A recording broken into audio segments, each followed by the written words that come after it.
Պարոն Վանեցյան, նախ այս նախաձեռնությունը որքանով կարող է այսպես ասած ազդել իշխանությունների այն դիրքորոշումների վրա, որոնք նրանք այսօր արտահայտում են, հնարավոր է հետ կանգնեն այս կոշտ դիրքորոշումից, տեսնելով, որ հանրությունը եկեղեցու կողքին է։ Անկեղծ ասած, ես շատ մեծ հույս ունեմ, որ տենց էլ լինելու է։ Ու եկեք ի սկզբանե տարանջատենք այսօրվա մեր հավաքի նպատակը։ Սա քաղաքական հավաք չէ, սա զուտ հավաք է ի աջակցություն մեր եկեղեցուն, հայ առաքելական Սուրբ եկեղեցուն եւ մեր վեհապարին։ Ուղղակի որևէ մեկի մտքով չէր անցնի, որ ինչ-որ մի օր Հայաստանում մենք կկանգնենք մեր եկեղեցու պաշտպանությանը։ Դա, չգիտեմ, ամենավատ երազում չէին կարող նման բան տեսնել, ցավոք սրտի դա էլ տեսանք Արցախի կորուստ, տեսանք հազարավոր զոհեր, տեսանք հայրենիքի ուրացում եւ ցավոք սրտի տեսնում ենք մի բան, որը էլի չէին կարող պատկերացնել։ Ժողովուրդը ես կարծում եմ այսօր մեծ բազմությամբ կլինեն այստեղ եւ իրենց աջակցությունը կհայտնեն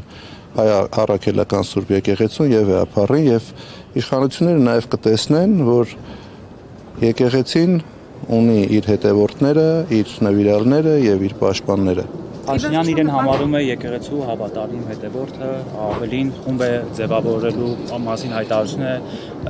հնչեցրել եւ այնտեղ կետերով, որ ամեն օր աղոթեն, պահքի հետ կապված։ Փաշինյանը ոչ վաղ անցյալում իրան նաեւ Հիսուսի հետ էր համեմատում, եթե կհիշեք։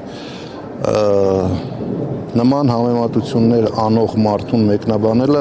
անշնորհակալ գործ է։ Ի վերջո նպատակը որն է, պարոն Վանեցյան, 2018-ին եղավ փորձ հեռացնելու կաթողիկոսին, բայց կարծեք թե հետ կանգնեցին։ Հիմա նպատակը որն է, կրկին վերսկսելու այդ գործընթացը։ Եկեղեցին մեր պետության հիմնասյունն է։ Եկեղեցին դա այն հիմնական ինստիտուտն է, որը միշտ եղել է հայապահպանության ակունքներում, եւ մենք պատմության մեջ ունենք բազմաթիվ օրինակներ, երբ եկեղեցին ստանձնել է իր վրա դեր հայապահպանության, նաև պետականության պահպանության։ Այս մարդիկ փորձում են քանդել մեր պետության հիմքերը եւ ես կարծում եմ սա հերթական քայլերից է այս իշխանությունների, որով ուզում են քանդեն մեր պետության հիմքերը, որպեսզի մենք կորցնենք մեր ինքնությունը, մեր հավատը, մեր ամեն ինչը։ Պարոն Վանեցյան, ինչու իրավապահ համակարգը չի զբաղվում, ուժային կառույցները չեն զբաղվում Նիկոլ Փաշինյանի այս հայտարարությամբ, չէ՞ որ նա պետության ղեկավար է, որը չպետք է խառնվի եկեղեցու ներքին գործերին։ Ինչու որևէ քայլ չի անում, օրինակ ազգային անվտանգության ծառայությունը։ Սահմանադրության հստակ տապալում ունենք այստեղ։ Իմ համար շատ բարդ է դրա մասին խոսել, որովհետև դուք գիտեք, ես մշտապես իմ հրապարակային ելույթներում փորձել եմ չթիրախավորեմ իրավապահ համակարգին, մասնավորապես ազգային անվտանգության ծառայությանը, թույլ տվեք եւս այս անգամ թողեմ այս հարցը առանց մեկնաբանության։ Քաղաքացիական պատերազմ հրահրելու վտանգներ դուք տեսնում եք